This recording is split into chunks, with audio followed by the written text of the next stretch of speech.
NSS നേതൃത്വത്തിനെതിരായ കേന്ദ്രമന്ത്രി Suresh ഗോപിയുടെയും BJP നേതാക്കളുടെയൊക്കെ പ്രതികരണത്തിൽ NSS general secretary G. Sukumaran Nair അതിരൂക്ഷ ഭാഷയിലാണ് വിമർശനം ഉന്നയിച്ചത്.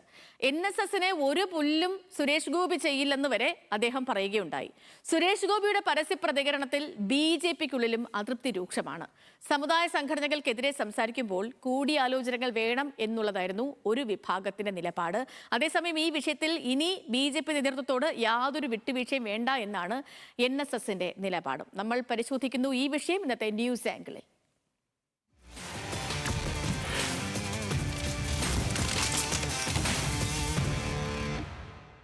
അജിത് ബാബു വിശദാംശങ്ങളുമായി നമുക്കിപ്പം ചേരുന്നുണ്ട്. Ajith, good morning. ഈ ഡൽഹിയിൽ വെച്ച് നടന്ന NSSന്റെ ഒരു പരിപാടിയിൽ വെച്ചായിരുന്നു കേന്ദ്രമന്ത്രി സുരേഷ് ഗോപിയും ഉപരാഷ്ട്രപതിയും ഒക്കെ NSSനെതിരെ, പ്രത്യേകിച്ച് സുകുമാരൻ നായർക്കെതിരെ അതിരൂക്ഷമായ വിമർശനം ഉന്നയിച്ചത്, അതും മന്നം സമാധി സന്ദർശിക്കുന്നതുമായിട്ടൊക്കെ ബന്ധപ്പെട്ട്.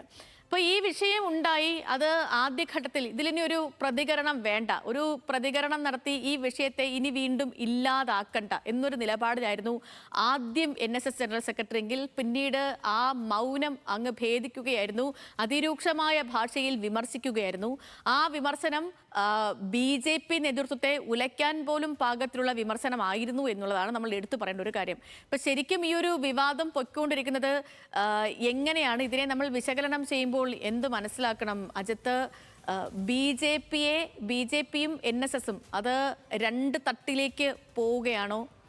എങ്ങനെയാണ് വിശകലനം ചെയ്യേണ്ടത്?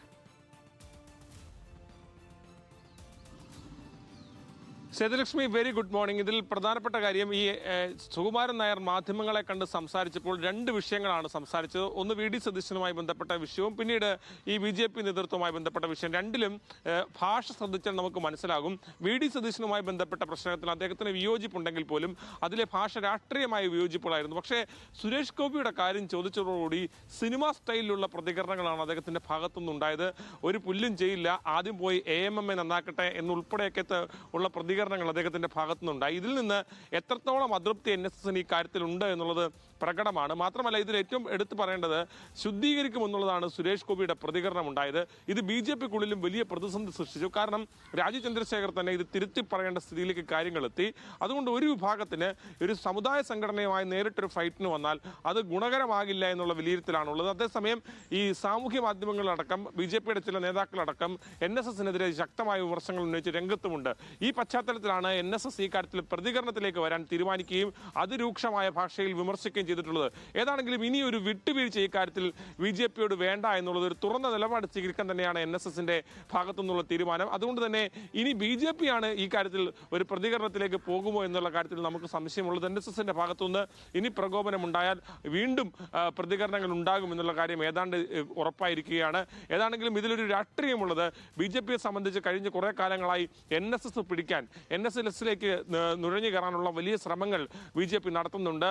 ആ ശ്രമങ്ങളൊക്കെ നടത്തുന്നതിനിടയിലാണ് ഇപ്പോൾ NSSന്റെ ജനറൽ സെക്രട്ടറിയുമായി തന്നെ നേരിട്ട് ഏറ്റുമുട്ടുന്ന നിലയിലേക്ക് കാര്യങ്ങൾ എത്തിയിട്ടുള്ളത്. സാമൂഹ്യ മാധ്യമങ്ങളിൽ ഇന്നലെ ഇദ്ദേഹത്തിന്റെ പ്രതികരണത്തിന് ശേഷമൊക്കെ തന്നെ BJP ഹാൻഡിലുകളിൽ നിന്ന് വലിയ ആക്രമണമാണ് NSSന്റെ ജനറൽ സെക്രട്ടറിക്കെതിരെ ഉണ്ടാവുന്നത്. അതേതാണെങ്കിലും സംഘടനാ തലത്തിൽ നേരത്തെ രാജീവ് ചന്ദ്രശേഖരൻ പറഞ്ഞതുപോലെ അവസാനിക്കുന്ന ഒരു പ്രശ്നമായി തീരില്ല. അങ്ങനെ ഒരു ഓപ്പൺ ഫൈറ്റിലേക്ക് വന്നാൽ സുകുമാരൻ നായർ വീണ്ടും സിനിമാ സ്റ്റൈലിൽ പ്രതികരിക്കും. അത് സ്വാഭാവികമായും BJPക്ക് തലവേദനയാവും. സേതുലക്ഷ്മിയുടെ ആ ഒബ്സർവേഷൻ വളരെ കറക്റ്റാണ്. തലവേദനയാകുക BJPക്കായിരിക്കും. ആ തലവേദന പരിഹരിക്കാനുള്ള ശ്രമം BJPയുടെ നേതൃത്വത്തിന്റെ ഭാഗത്തുനിന്ന് ഉണ്ടാകുന്നുണ്ട്. പക്ഷേ അത് എത്രത്തോളം ഫലവത്താകുമെന്നാണ് ഇനി നമ്മൾ കണ്ടറിയേണ്ടത്. ഓക്കെ അജിത്ത്.